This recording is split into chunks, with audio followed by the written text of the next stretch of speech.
Hey, what's up guys? Mark from Guitar Guts here, and today I wanted to give you a comparison of 5 different Jackson Rhodes guitars. There's a million different Rhodes models, and I happen to have 5 different models on hand right now. So I figure I'd give you guys a kind of comparison, show you some of the features of each one. If you're looking to buy a Rhodes in the future, kind of guide you towards which one you want to buy. I'm not going to be playing them on this video because of the 5 I have, only 2 of them have the stock pickups.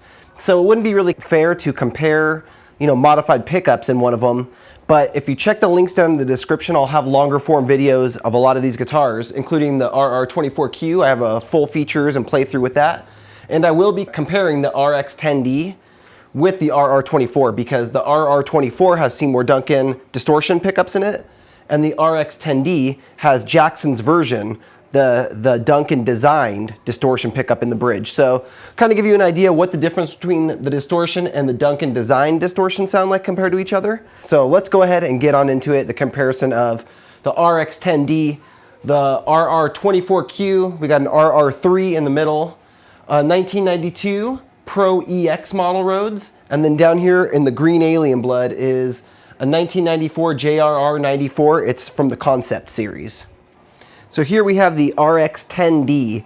This one features a flame maple top. It's got Duncan design pickups in it. The neck is supposed to mimic the Seymour Duncan jazz pickup. The bridge is like a distortion pickup. It's got a Jackson licensed JT580 Floyd Rose, chrome hardware, sealed die-cast tuners, shark fin inlays, which is a really cool feature I like, and 22 frets. All these Rhodes have a compound radius. This one's a bolt-on model with the basswood body, flame maple veneer on top, and really cool guitar. Standard headstock on it. One of the real cool features I like about this Rhodes is it doesn't have a pick guard. So the body has real nice figured wood, and it's really showcased because there's no pick guard covering the whole thing.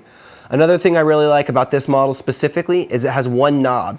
So it looks real clean. It's just got a pickup selector switch and a volume knob. All you need. Next up here, in purple quilted maple, is the RR24Q. It's from the Pro Series. This one, I really like a lot of things about this one. It's a brand new 2020 model. It's got an ebony fretboard, reverse headstock, fully bound body and neck. It's available in this color or also Winter Storm. It's got a maple neck. They all have maple necks here, but the fretboards are different on all of them. Actually, this one is ebony, and all the rest here are going to be rosewood. They're all 25.5-inch scale. But one thing I really like about this Rhodes specifically is if you look at the body real close, it doesn't have the side bevels on it. All these other Rhodes, like you could see here, you can see the light hitting it on the Tiger Rhodes, or on this green one towards the bottom there in the middle of the screen, it's got a bevel.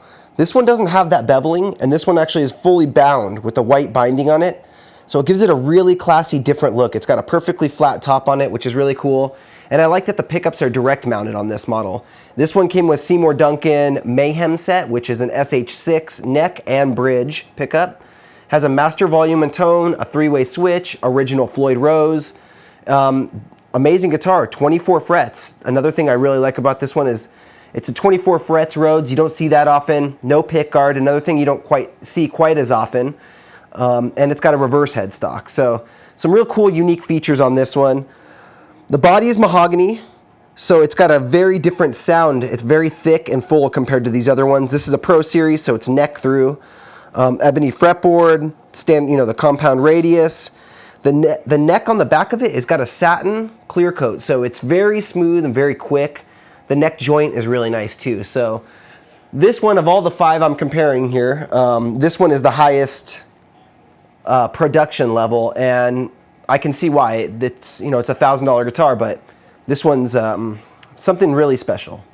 Here we have an RR3, and this one is super custom. I actually did the paint on this one. It also has EMG 81TW and 89R pickups and a Floyd Rose special. I also added an Iron Age guitar accessories kill switch. So none of that stuff would normally be on here. The paint job wouldn't look like this, but I had to upgrade it because that's what I do with guitars. So this one features an alder body, different body than the last 2 guitars, 22 frets. It's got really nice mother of pearl shark fin inlays. Actually, they look pretty similar to the last 2. All 3 of these have had mother of pearl shark fins. This one has a standard headstock up top, Black hardware, also has sealed die-cast tuners, but this one has a couple more controls. So this one you can see it's got a pick guard mounted on it, and the pick guard has volumes for each pickup, so neck and bridge volume are separate, and then it's got a master tone, a 3-way switch. Stock, it comes with a Seymour Duncan JB pickup in the bridge, which is the TB4, and the Jazz pickup up in the neck. So it comes with a little bit of higher grade pickup stock than the RX10, and a lot of people at the time, the RX10D was available at the same time as the RR3, so people would often look at the two and compare them. Both models are made in Japan and in Indonesia, so if you get a Japanese version of either of these guitars, very high end. The Indonesian ones are not quite as nice, but with the RR24Q right here, this is a made in Indonesia Pro model, and man, this one is an insane guitar. So I'm not sure if that's a rule of thumb for Indonesia Jackson guitars, if they're not quite up to the same level or not, but I know with certain models, the Indonesian ones are super nice too. So maybe you just have to feel them. They made them for a number of years also. So maybe over the years, they've changed a little bit here and there. But yeah, this one's got the rosewood fretboard, 22 frets. Really cool classic RR3 model. Okay, so this one here is a 1992 Rhodes Ex, and it's a strange model because they made the Pro model that year, and then they made this, which is kind of the stripped down, but they had the same neck profile as the Pro. So it's got a great neck on it. It's made for shredding. It's just got one control, you know, a volume, standard headstock, rosewood fretboard, dot inlays. Single volume. I drilled it out for a kill switch, which I'll be adding to it soon, and I repainted it. Also added some EMG pickups. So this thing's far from stock. So this one features a poplar body.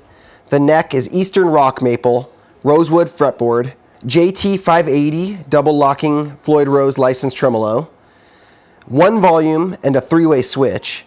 And the pickups that come in it are the Jackson 50 neck and the 50M in the bridge. Really underrated guitar, really cool. And they were discontinued. They only made them for 1 year. And then down here on the end is a 94 concept model. And what's really cool about the concepts is they had lightning fast necks on them, very thin necks. They were made with a lot of features of the higher end guitars, but then they only released these for 1994 and partially into 1995. But this particular one has a poplar body, Eastern Maple neck, rosewood fretboard, 22 frets, JB390 tunematic bridge, and then J65 neck pickup and a J65 bridge pickup. When you switch out the pickups in either of those guitars right there, those are some amazing models, and you can find them pretty affordable on eBay these days. So here we have them, 5 different Rhodes, completely different models.